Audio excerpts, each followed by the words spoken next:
신약 성경에 있는 인물들 계속해서 나누고 있습니다. 이제 예수로 대표되던 유대 땅의 신흥 종교는 그 운명을 다했다고 생각을 합니다. 나사렛에서 태어났고 갈릴리를 중심으로 사람들을 끌어모았던 예수, 많은 기적을 일으킨 것으로 보았고 구약 성경을 새롭게 가르쳤지만 스스로 하나님의 아들이라고 외쳤고 그래서 가난한 사람들, 소시민들이 많이 따랐던 예수는 이제 죽습니다. 수십만 명이 넘는 사람들이 예수의 죽음을 목격합니다. 그리고 예수를 따르던 사람들은 모두 흩어졌습니다. 특별히 예수를 가까이서 따랐던 제자들은 십자가 근처에도 오지 못하고 모두 다 사라졌습니다.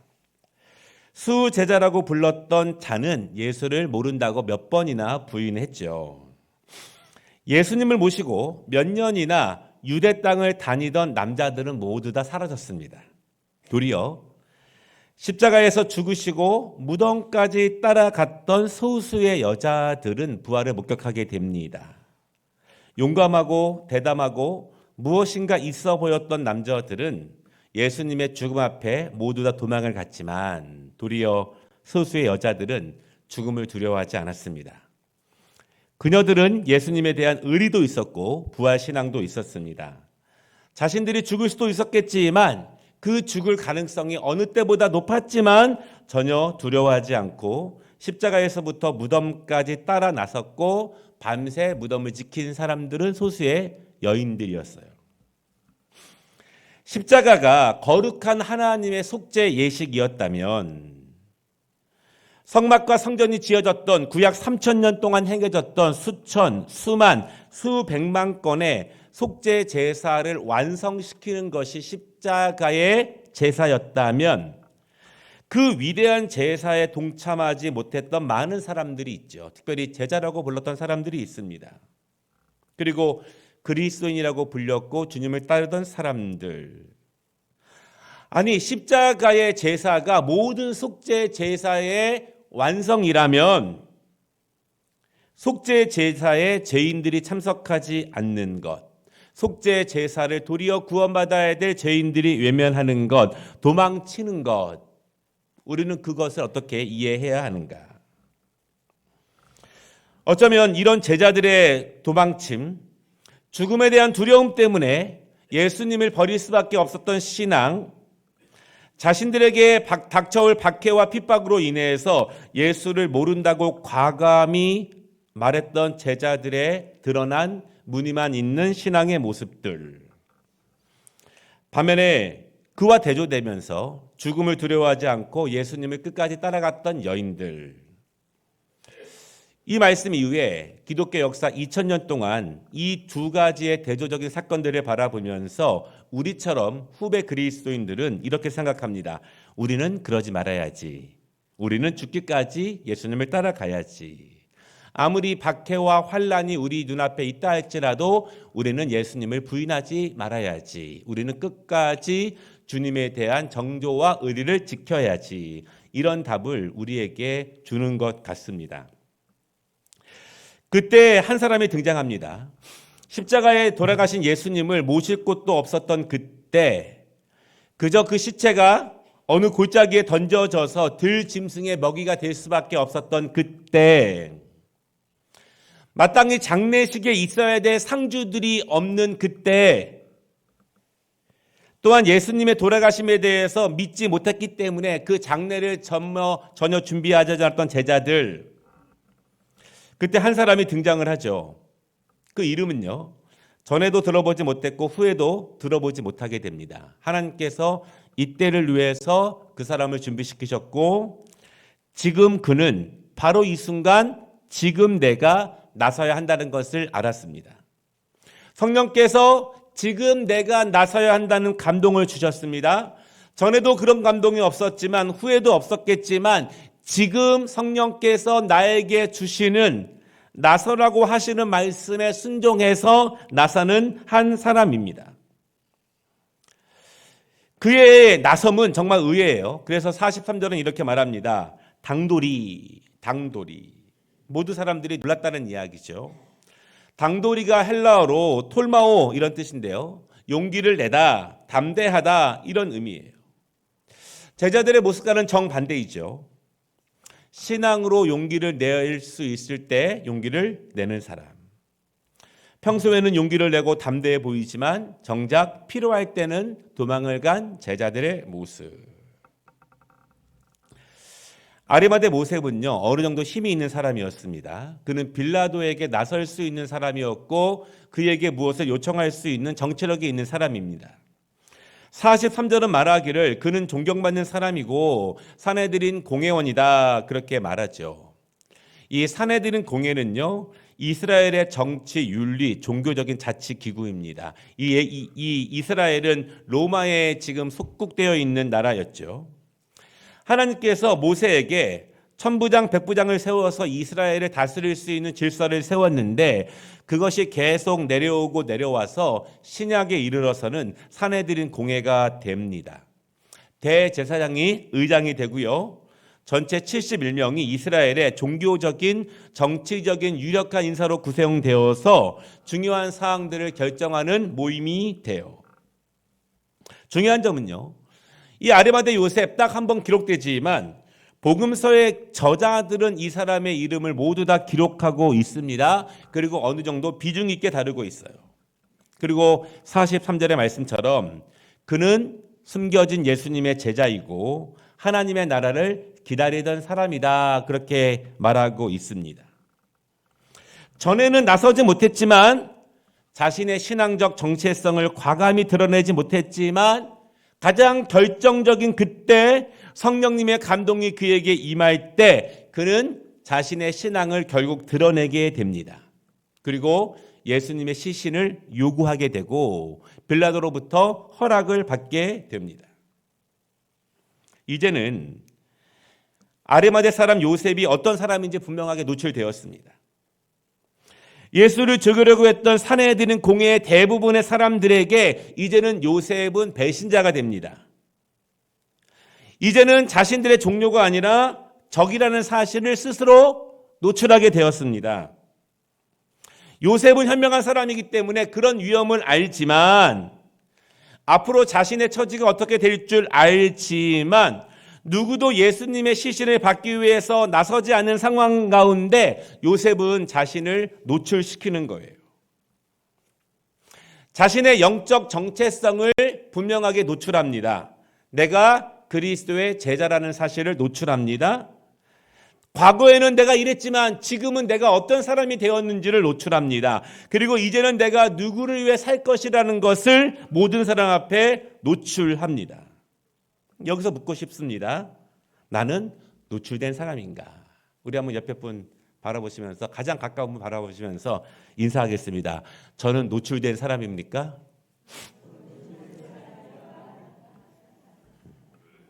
저는 노출된 사람입니까? 제가 그런 말씀 드렸잖아요. 어떤 신실한 분이 직장을 위해 기도했는데 직장 생활에 처음 시작했는데 식사 시간에 기도하려고 했는데 다른 직원들은 다 기도 안 한다는 거예요. 그래서 기도는 하긴 해야 되는데 젓가락을 주스면서 찰나, 볼펜을 주스면서 찰나.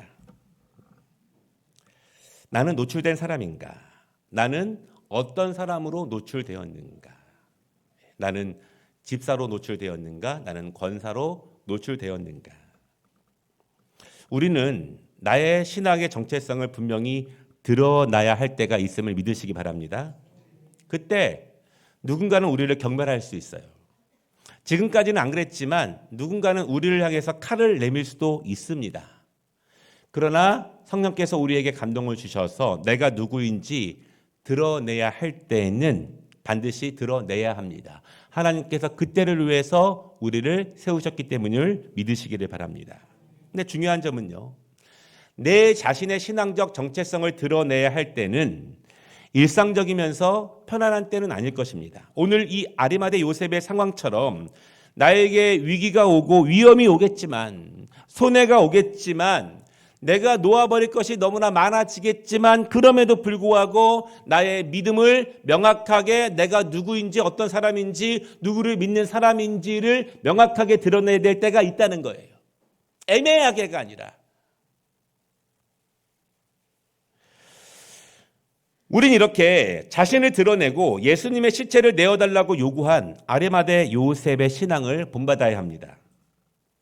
그러나 아리마대 요셉의 모습이 신앙적인 모범답안은 아니에요. 필요한 때에 용감하게 나서서 주님을 위해서 어떤 사명을 감당하는 것이 너무너무 중요합니다. 그러나 우리는 필요한 때만 드러나는 사람이 아니라 늘 드러나는 사람으로 살아야 합니다. 어둠이 가득할 때 빛을 발하는 사람이 되는 것이 너무너무 훌륭하지만 우리는 늘 빛을 비추는 존재가 되어야 합니다. 그리스도의 빛을 받아서 어둠을 비추는 존재로 살아가는 우리는 특정한 때, 특정한 상황에만 그리스도의 빛으로 존재하는 것이 아니기 때문에 그렇습니다. 우리 옆에 분 다시 한번 인사하겠습니다. 늘 빛내시기 바랍니다. 네. 오늘 아리마대 요셉의 모습을 보게 되면은요, 그리스도인으로 살아간다고 하는 것은 날마다 두려움을 맞닥뜨리는 존재이고 그런 두려움을 날마다 이기면서 살아가야 하는 존재라는 사실을 우리에게 알려줍니다. 그리스도인들은 항상 두려움에 노출되어 있습니다. 그리고 두려움의 공격을 받아요. 우리는 초대교회 때처럼 세계 1차, 2차 대전 때처럼 각 나라에 복음이 처음 들어갔을 때 박해를 당하던 사람들처럼 우리는 예수를 믿는 것 이유로 어떤 외적인 공격을 당하지는 않습니다. 그러나 우리는 지금도 수없이 그리스도인이 되겠다고 결심한 순간부터 받지 말아야 될, 안 받아도 되는 그런 공격을 받게 됩니다. 전혀 예상하지 못한 공격, 내 신분을 드러낼 때 내가 누구를 믿는 사람이라는 것이 드러날 때 강한 공격을 받게 돼요. 그 공격이 무서운 것은요, 대부분의 공격이 나의 외면을 공격합니다. 때로는 칼로, 때로는 총으로, 때로는 박해로, 때로는 어떤 사람들의 시선으로, 멸시로. 그러나 정말 중요한 것은 외적인 공격 때문에 우리의 마음이 약해지고 우리가 의심이 가득 차게 되면서 우리의 내적인 것도 파괴되고 내적인 것도 분열된다는 것입니다. 외적인 두려움으로 인해서 내 안도 두려워진다는 거예요. 제자들의 모습이 그렇습니다. 마음은 강했는지 모르지만, 지식은 있었는지 모르지만, 간증이 있었는지 모르겠지만 십자가의 죽음 앞에, 로마 군인들 앞에 그것이 나에게 위협으로 다가오자 밖의 것이 밖의 것으로 끝나는 것이 아니라 밖의 것이 내 안도 파괴하고 내 안도 혼동시키고 내 안에 모아졌던 그 신앙의 믿음의 모든 것들을 분쇄한다는 것입니다. 그렇습니다. 우리의 육체의 질병이 우리를 그렇게 만듭니다. 또 우리의 어떠한 경제적인 문제들과 관계의 문제들이 그렇게 만들어요. 사람은 영적인 존재고 또한 육적인 존재이기 때문에 육적인 피폐함이 반드시 우리의 영적인 피폐함으로 이어질 때가 굉장히 많아요. 반대로 우리의 영적인 것이 더욱더 강할 때 우리의 육적인 두려움이 몰려오지만 그 육적인 것도 충분히 이길 수 있음을 여러분 믿으시기를 바랍니다. 외적인 두려움으로 인해서 내 믿음이, 내 신앙이 절망하게 된다면, 낙심하게 된다면, 의심하게 된다면 결국 사탄이 승리하게 되는 거예요. 사탄은 우리의 내면을 공격하기 이전에 우리를 둘러싼 수많은 외적인 것을 가지고 우리를 공격합니다. 우리를 불신으로 몰아넣고 절망으로 몰아넣고 우리를 의심으로 몰아넣어요. 그리고 우리의 내적인 두려움을 갖게 하고 내적인 불신을 갖게 해서 십자가로부터 예수님으로부터 멀리 멀리 도망가게 하는 것이 사탄이 우리를 공격하는 모습입니다. 마태복음 27장에 이 아리마대 요셉이 또 소개되는데요. 마태복음 27장에는요. 그는 부자다 그렇게 말합니다. 어쩌면 부자라는 것이 그가 일상 속에서 그동안 자신이 그리스도인임을 드러내지 못했던 장애물이 될 수도 있어요. 마가복음 10장 23절을 보면요. 주님이 이렇게 말씀하십니다. 예수께서 둘러보시고 제자들에게 이르시되 재물이 있는 자는 하나님의 나라에 들어가기가 심히 어렵도다 하시니 주님이 이런 말씀을 하셨어요. 아마도 이 말씀이 내내 내가 그리스도인임을, 내가 그리스도를 따르고 하나님의 나라를 기다리는 사람임을 드러내지 못하는 이유일 수 있어요. 내가 가진 것이 도리어 두려움이 되어서 내가 어떤 사람인지 나서지 못할 수 있습니다. 한 부자 청년은 예수님을 따르기를 강렬히 소망하게 됩니다. 그러나 결국 그는 재물을 포기하지 못하고 다시 집으로 돌아갔어요. 주님을 따르기 원하는 강렬한 소망보다는 그가 버려야 할 것이 너무나 컸기 때문에 그는 버리고 예수님을 따르지 못했습니다. 그러나 우리가 깨달아야 할 점이 있습니다. 요나서를 보면은 큰 풍랑이 일어나잖아요. 배가 침몰하기 직전으로 가게 됩니다. 또 사도행전에 보면은 이제 바울이 로마로 향하는 배 속에서 큰 풍랑이 일어나게 됩니다. 배가 침몰하게 됩니다. 그때 사람들이 한 일이 있어요. 배 안에 있는 사람들이 한 일. 그것은 모든 짐을 바다에 던지는 것이었습니다.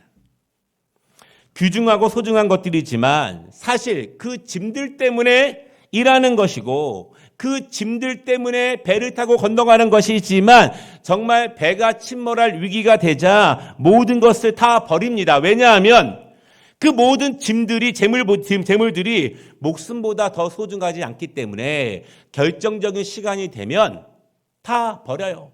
그들이 노력하고 땀을 흘리고 아끼던 모든 것들을 다 버리게 됩니다. 부자 청년처럼 오늘 부자였던 이 아리마대 요셉처럼 재물이 그가 그리스도인으로 살아가고 그가 그리스도인임을 드러낼 때 장애물이 될 수 있고 두려움이 될 수 있어요. 우리도 가장 결정적인 시간에 내가 가진 무엇인가 때문에 내가 든든히 여기고 있는 무엇인가 때문에 그것이 재물이 아닐지라도 내가 예수님을 신실하게 헌신적으로 따르기에 장애물이 되는 그것, 내가 예수님의 신실한 제자가 되고 헌신적인 종이 되기에 두려웠던 그것을 과감히 던지는 믿음이 있어야 합니다. 하나님이 우리를 통해서 큰 일을 행하신다면 우리의 인생 가운데 최소한 몇 번은 그거를 던지라고 요구하실 때가 있다는 것입니다. 던지지 못하면 배와 함께 침몰하는 거예요. 그것을 지키고자 던져버리지 못하면 그 영혼은 망하게 되고 함께 침몰하게 됩니다. 아리마대 요셉이 지금이라도 나타난 것은 큰 은혜예요. 그러나 그동안 그가 숨어있는 그리스도인이었기 때문에 늦게 나섰기 때문에 그가 본 손해도 막심합니다. 아주 큰 손해를 입었어요. 그것은 예수 그리스도를 옆에서 모시지 못했다는 것입니다.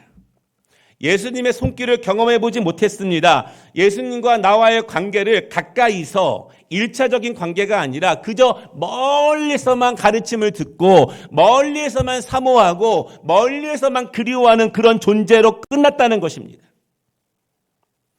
예수님께서 나의 이름을 불러주신다는 것, 삭개오의 이름을 불러주신다는 것, 예수님을 위해서 사용된다는 것, 하나님의 나라를 위해서 일찍 부름받았다는 것, 그것은 큰 축복이에요. 큰 축복입니다. 주님이 지금 나를 사용하고 계시고 주님의 몸된 교회를 위해서 나를 쓰고 계시다는 것, 그것은 축복입니다. 늦게 부름받은 것도 은혜일 수 있지만 일찍 구원받았다면, 일찍부터 사용되었다면 그것이 더 큰 축복임을 믿으시기를 바랍니다. 우리의 면류관이 더욱더 커져가는 거예요. 상급입니다. 주님을 사랑하고 주님을 더 오랫동안 사랑할 수 있고 주님의 일을 더 많이 할 수 있고 주님을 모실 수 있는 날이 더 많다는 것이 큰 은혜임을 믿으시기를 바랍니다. 말씀을 마치겠습니다. 오늘 아브라함 남전도의 헌신 예배를 맞이해서 우리는 성경의 여러 가지 모습을 보게 됩니다. 결정적인 순간에 떠난 제자들, 그러나 그때 나선 아리마대 요셉, 그러나 지금까지 나서지 못하도록 그를 움츠리게 만들었던 것들, 우리 아브라함 남전도회 우리 모든 성도들 잠시만 빛나는 존재도 중요하지만 항상 빛나는 존재들이 되시기를 바랍니다. 주님이 나를 지금 사용하고 계시다는 것에 감사하고 더욱더 오랫동안 주님께 쓰임받기를 주님의 이름으로 축복합니다.